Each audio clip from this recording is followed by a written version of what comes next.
Lady from Jackson. Lady from Jackson. Mr. Speaker, a moment of personal privilege, please. Proceed.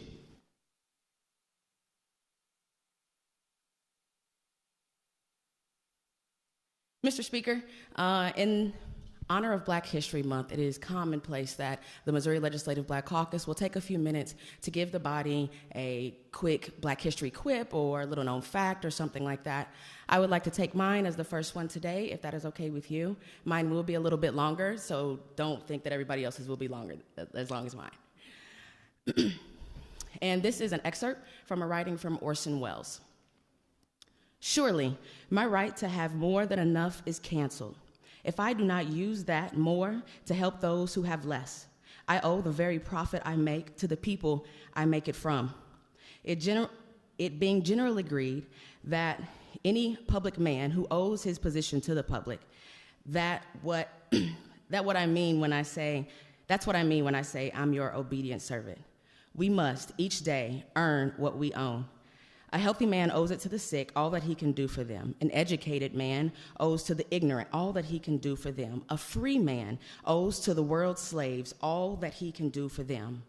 And what is to be done more? Much more. Good works. More than Christmas baskets, bonuses and tips, breads and circuses. There's only one thing that is to be done with slaves: free them.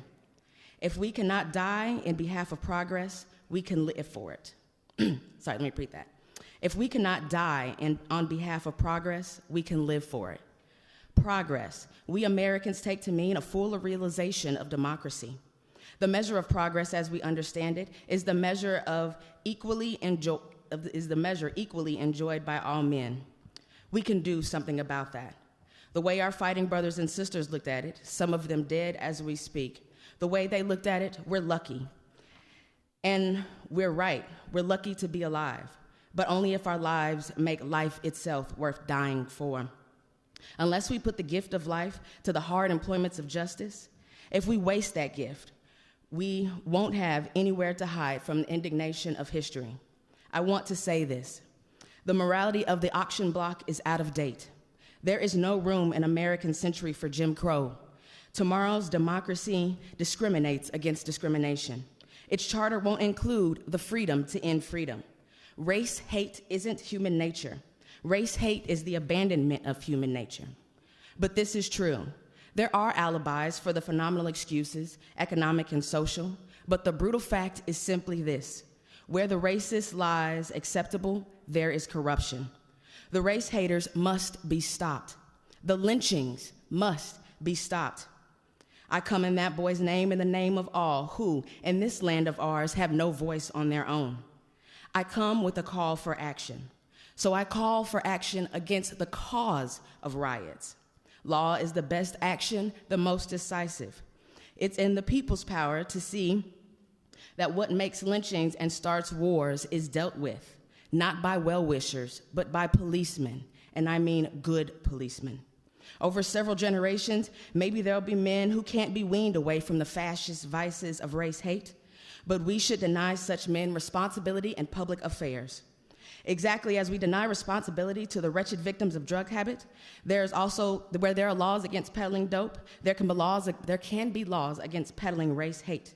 But every man has the right to own his opinion, as America boasts. But race hate is not an opinion. It is a phobia. It isn't a viewpoint. Race hate is a disease. In a people's world, the incurable racist has no rights. He must be deprived of influence in people's government. He must be segregated as he himself would segregate the colored and Semitic people. America can write her name across this century, and so she will. If we, the people, black, brown, and red, rise now to the great occasion of our brotherhood, it takes courage. It calls for the doing of great deeds, which calls for the dreaming of great dreams. No one of us will live to see a blameless peace. We strive and pray and die for what will be here when we are gone. Our children's children are the ancestors of a freed people. To the generations, the fight is worth it. And that just means my time is about up. When I say it's my time, I remain always obediently yours. Thank you, Mr. Speaker. Thank you, lady.